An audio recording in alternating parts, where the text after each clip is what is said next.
Di saat mayoritas orang menganggap nama sebagai berkah, lain halnya dengan wanita blasteran ini. Untuknya, nama dapat mendatangkan kutukan turun-temurun. Loh, piye toki? Iki lho dagangane, celorot. Film dibuka dengan memperlihatkan seorang wanita hamil yang sedang ketakutan akan kehadiran sosok pria misterius yang disambut seorang wanita tengah gantung diri. Film berpindah ke masa sekarang, memperlihatkan seorang wanita puber keturunan Korea Amerika dalam masa mencari jati dirinya yang bernama Sophie, sedang mendaftar kuliah di Fakultas Sejarah Korea untuk mencari tahu silsilah keluarganya. Saat berada di asrama, Sophie lantas bertanya pada ibunya yang bernama Kelly, kenapa dia tak mempunyai nama dalam bahasa Korea.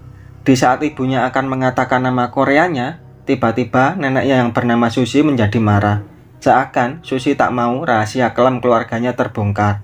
Tapi mereka tak menanggapi secara serius karena Susie memiliki penyakit jiwa. Kelly lantas memberitahu nama Korea Sophie lewat pesan singkat, dan inilah yang terjadi.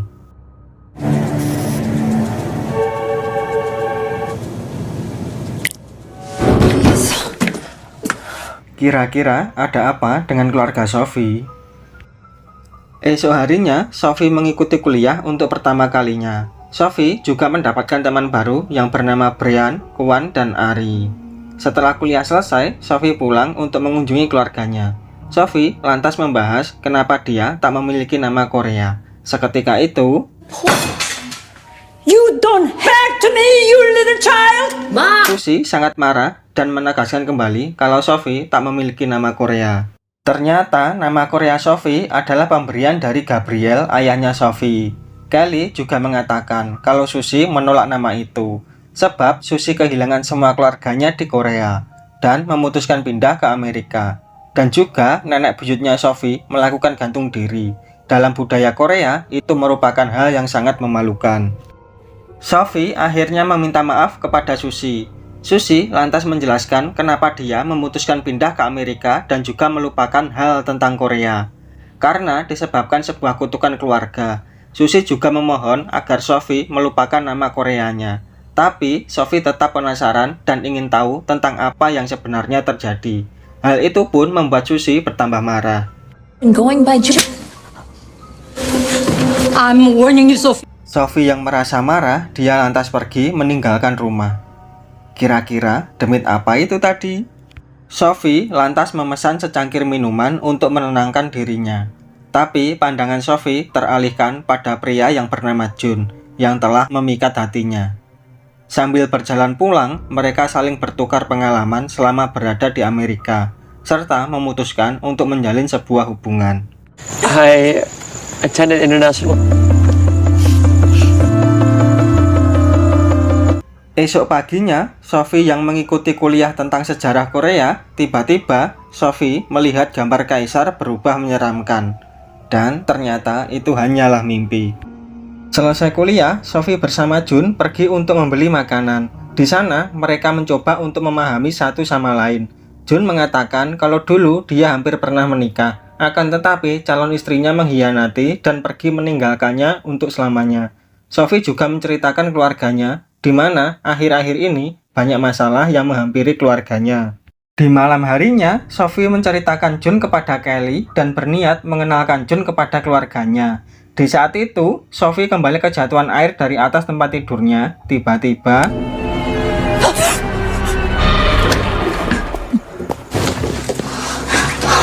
Sophie pun melihat dua kejadian sekaligus. Sungguh membagongkan. Esok paginya, Kelly membawa Jun untuk diperkenalkan kepada keluarganya. Jun juga membawa oleh-oleh untuk Susie. Di saat Susie membuka oleh-oleh dari Jun,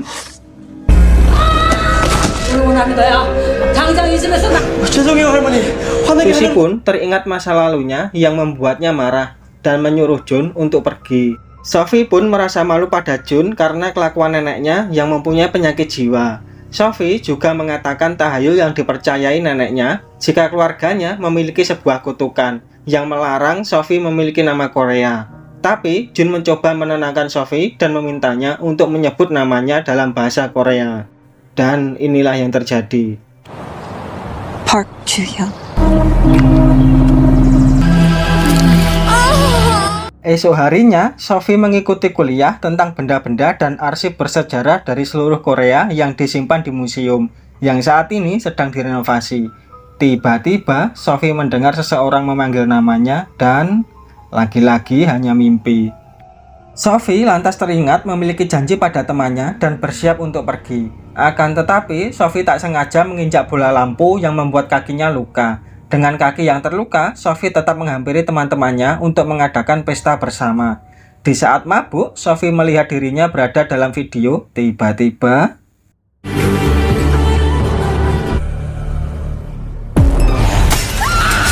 Sophie melihat Jun yang wajahnya berubah menjadi jelek. Di saat Sophie akan memasuki asramanya, dia dikejutkan oleh Susie yang datang untuk mengajak Sophie pulang ke rumah. Sesampainya di rumah, keadaan rumah sudah berantakan. Susie juga menunjukkan sebuah foto yang ternyata foto itu buyutnya Sophie yang gantung diri serta bayangan Jun di sampingnya. Susie juga mengatakan kalau Susie mengetahui siapa Jun sebenarnya, yang ternyata leluhur Sophie dulu adalah pengantin Jun. Akan tetapi nenek buyut Sophie mengkhianatinya dan akhirnya Jun menggantung diri dan rohnya menjadi hantu pembawa kutukan. Hantu yang menuntut balas dendam dan mengharuskan wanita dari leluhur Sophie untuk mati dan menjadi pendamping Jun di neraka. Karena kutukan itulah yang membuat Susie harus pindah ke Amerika dan merubah identitasnya agar terbebas dari kejaran Jun. Sampai akhirnya Jun menemukan Sophie lewat nama Koreanya dan membawa kutukan itu kembali. Susie juga mengatakan kalau Jun bisa pergi dengan menyebut nama aslinya. Akan tetapi, nama itu seakan dihapus dalam catatan silsilah keluarga Sophie. Pada pagi harinya, Sophie harus keluar untuk membeli obat Susie yang habis. Sesampainya di rumah, Sophie mendapati Susie sudah tak sadarkan diri dan membawanya ke rumah sakit. Tiba-tiba, Jun sudah berada di sana. Sophie pun memohon kepada Jun agar membebaskan keluarganya dari kutukan. Mendengar permintaan Sophie, Jun lantas menolak karena dulu dia dikhianati oleh nenek buyut Sophie. Jun juga menginginkan Sophie menjadi pendampingnya di neraka. Akan tetapi, Sophie mencoba membuat kesepakatan. Jika Jun mau melepaskan keluarganya, Sophie dengan senang hati akan menjadi pengantin Jun. Sophie juga meminta waktu 2 hari agar di saat Susie terbangun, dia tak sendirian. Karena sekarang orang tua Sophie sedang bekerja di luar negeri.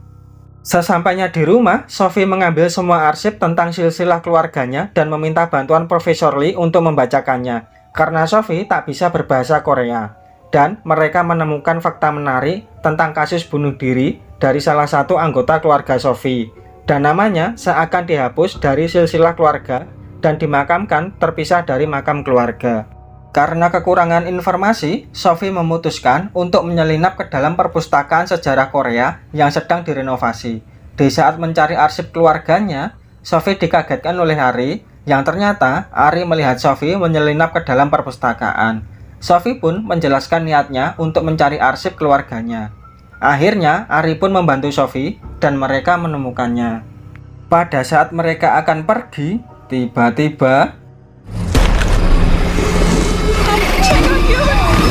setan itu dapat diusir dengan menyebut namanya. Sesampainya di rumah sakit, ternyata Jun sudah berada di sana serta memberi Sophie 2 pilihan alat pengakhir hidup. Di saat Sophie akan meminum racun, Sophie lantas mengatakan nama asli Jun. Yang ternyata itu bukanlah cara untuk menghentikan kutukan. Lantas, Jun memberikan pisau pada Sophie untuk mengakhiri hidup. Susie pun langsung melindungi Sophie dengan mengorbankan dirinya. Dan akhirnya Jun pun menghilang. Film pun ditutup dengan keluarga Sophie memberikan penghormatan terakhir pada Susie. Sedangkan Sophie ternyata mengandung anak dari Jun, yang menandakan kutukan belum berakhir.